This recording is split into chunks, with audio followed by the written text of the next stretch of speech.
नमस्कार, मैं हूं दिव्या और आप देख रहे हैं आंखें न्यूज 24। राज्यपाल के अभिभाषण पर उप मुख्यमंत्री विजय कुमार सिन्हा ने कहा कि देखिए, सरकार ने जो काम किया है, जो सुशासन की सरकार है और जो सरकार की उपलब्धियां योजनाएं हैं, उन सारी चीज़ों को जो है महामहिम ने एक तरह से अपने अभिभाषण में जगह दिया और उसके बारे में उन्होंने बताया।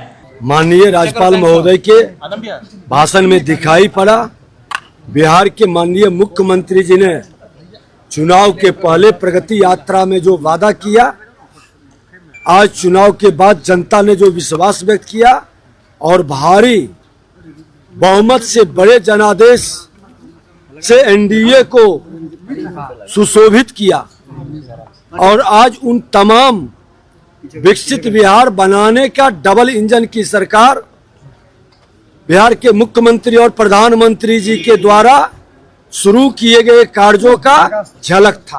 घबराना नहीं है। जब दवा स्वस्थ होने का दिया जाता है तो थोड़ा सा कड़वा होता है, लेकिन दवा का जब लाभ दिखाई पड़ेगा तो वही लोग सराहेंगे राजस्व भूमि सुधार विभाग के कामों को।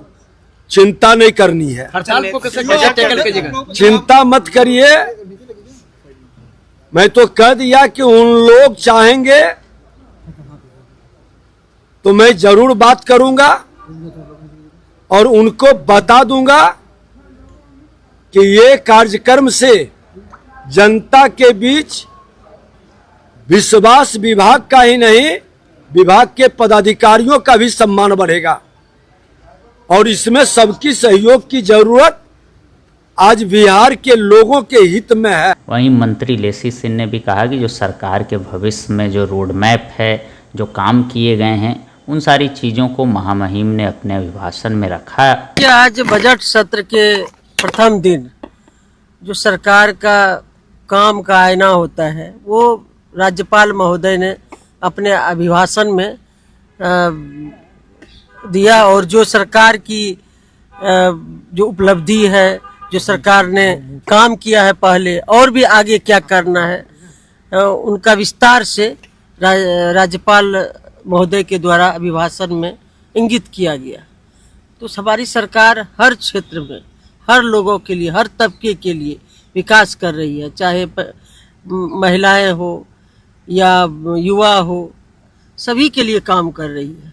वही आज सरकार का क्या मंशा है, सरकार क्या कर रही है, सरकार की क्या उपलब्धि है, उसको अभिभाषण के जरिए बात रखने का काम किया। केंद्रीय बजट को आप किस रूप में मैडम देखिए, केंद्रीय बजट बहुत ही जन उपयोगी रहा है। किसान के लिए, महिलाओं के लिए, युवाओं के लिए, खेल के क्षेत्र में और खास तौर पर रक्षा के क्षेत्र में काफ़ी बजट में प्रावधान किया गया है। तो विकास उन्मुखी केंद्रीय बजट रहा है, जिससे हम कह सकते हैं समावेशी बजट रहा है।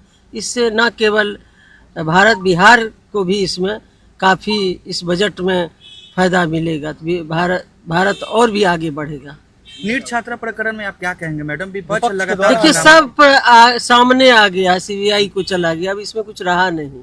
जो सरकार को करना था वो किया, उनके परिजन संतुष्ट नहीं थे तो सीबीआई को जांच दिया गया। वहीं मंत्री मदन सहनी ने कहा कि सरकार की जो योजनाएं हैं और जो भी कार्य सरकार ने पहले किया और भविष्य में जो करने वाली है, उन सारी चीज़ों को जो है आज रखा गया है। तो महामहिम राज्यपाल महोदय ने प्रस्तुत किया और उनके अभिभाषण से हम लोग बहुत प्रसन्न हैं और हम लोग को प्रसन्नता इसलिए है कि बिहार में अब तेजी से और काम होंगे और माननीय मुख्यमंत्री जी ने जो 7 निश्चय पार्ट 3 को शुरुआत किए हैं, उसके तहत युवाओं को रोजगार और किसानों को खेत में काम करने का अवसर मिलेगा और महिलाओं को जो माननीय मुख्यमंत्री जी ने 10-10 हज़ार रुपया की राशि दी थी और उनका काम और भी आगे तेजी से चले, इसके लिए उन्होंने घोषणा किए थे कि हम लोग 2 लाख रुपये और देंगे।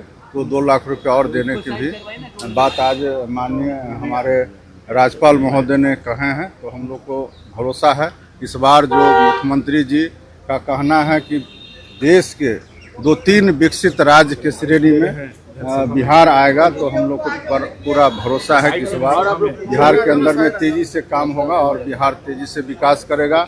आज सदन का पहला दिन है और बहुत सारे हमारे जो नए सदस्य चुन के आए हैं उनको भी हम लोगों ने वेलकम किया है और सभी लोग हम लोग मुस्तैदी से 27 फरवरी तक सदन के अंदर में रहेंगे और जितने भी विधायी कार्य जाएंगे उस सभी का हम लोग मुस्तैदी से निर्वहन करेंगे। सर, प्रतिपक्ष ने भी सवाल उठाया है, केंद्रीय बजट पर उन्होंने सवाल उठाया है। केंद्रीय बजट तो बहुत ही अच्छा है और पूरे देश के लिए है, बिहार के लिए भी है। बहुत सारे क्षेत्रों में काम होंगे और देश का विकास होगा, बिहार का विकास होगा। और प्रतिपक्ष का काम होता है सवाल उठाना, सवाल में कोई तथ्य हो, कोई जान हो तो समझ में आता है, लेकिन सिर्फ विरोध करने के लिए विरोध कर रहे हैं, उससे लोगों पर फर्क नहीं पड़ता। एक सवाल है सर, पश्चिम बंगाल की मुख्यमंत्री है ममता बनर्जी, उन्होंने कहा कि SIR के खिलाफ अगर कोई नहीं लड़ेगा तो मैं लड़ूंगी, क्या कहेंगे? अब उनको लड़ने के लिए तो कोई मना नहीं किया है। अब उनको चुनाव लड़ना है या SIR के खिलाफ लड़ना है ये तो तय उनको करना है। SIR तो पूरा देश में लागू है।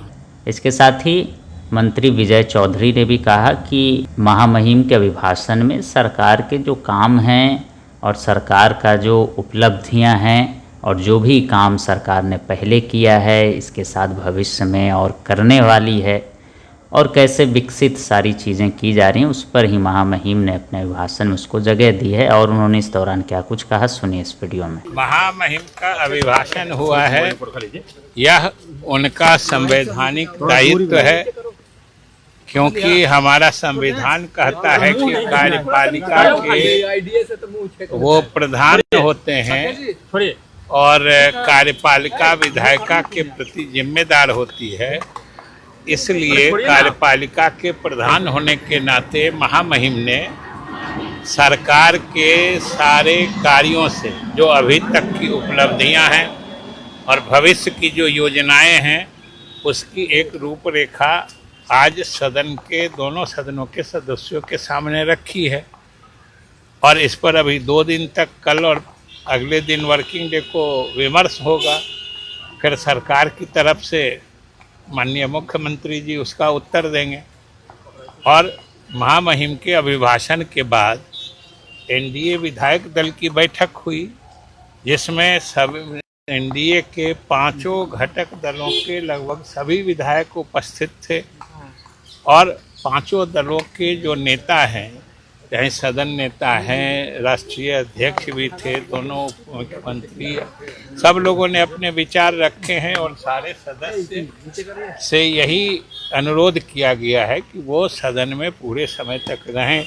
और ख़ास तौर से इस बार क्योंकि नए सदस्यों की संख्या भी काफ़ी है, इसलिए उन लोगों से भी हम लोगों ने उनको सलाह दी है कि आप जितने अधिक देर तक सदन में रहेंगे उतना ही अधिक सदन की प्रक्रिया से आप अवगत होंगे, वाकिफ होंगे, जो आपके संसदीय जीवन को काफी कामयाब बनाएगा, मजबूती देगा। न्यूज़ 24 देखते रहिए, 24 आवर्स देखते रहिए और दुनिया की अच्छी और सच्ची खबरों से अवगत होते रहिए। आंखें न्यूज़ 24 कभी नहीं करेगा आपको बोर। अगर आपने अभी तक हमारे चैनल को सब्सक्राइब नहीं किया है तो हमारे चैनल को जल्द से जल्द सब्सक्राइब करें, लाइक करें, शेयर करें। राजधानी पटना में कई वर्षों से शिक्षा में उत्कृष्ट योगदान दे रहा है Lohia Nagar Mount Carmel high school Kankarbagh Patna, जहां नर्सरी से कक्षा 12वीं तक की होती है पढ़ाई। 10वीं और 12वीं बोर्ड परीक्षा में 100% अंक का रिकॉर्ड। एक ऐसा स्कूल जहां पठन पाठन के साथ साथ बच्चों के संपूर्ण विकास का रखा जाता है ख्याल। खेलकूद, सांस्कृतिक गतिविधि, मैथ ओलंपियाड, साइंस ओलंपियाड और बहुत कुछ। आज ही कराए नामांकन की प्रक्रिया जारी है। संपर्क करें DS/16 Gayatri Mandir road, housing board colony east, Indira Nagar, Kankarbagh, Lohia Nagar, Patna. हमारा पिन कोड है 800020। पटना में कई वर्षों से शिक्षा में अहम योगदान दे रहा है Gyansthali high school Alamganj Patna city, जहां 10वीं और 12वीं की बोर्ड परीक्षाओं में 100% अंक प्राप्त कर रहे हैं बच्चे। एक ऐसा स्कूल जहां न केवल होती है पढ़ाई बल्कि साथ ही साथ होती है कल्चरल एक्टिविटी, स्पोर्ट्स एक्टिविटी से जुड़े गेम्स, मैथ ओलंपियाड से लेकर साइंस ओलंपियाड, जहां बच्चों के लिए स्कूल कैंपस अत्याधुनिक सुविधाओं से लैस, छोटे बच्चों के लिए वाहन और ट्रांसपोर्ट की विशेष सुविधा। तो देर किस बात की, आज ही कराएं अपना नामांकन। कैरसली high school Alamganj Patna city में, जहां नामांकन की प्रक्रिया जारी है। संपर्क करें पुलिस चौकी Alamganj main road near Alamganj थाना, पटना, बिहार 800007।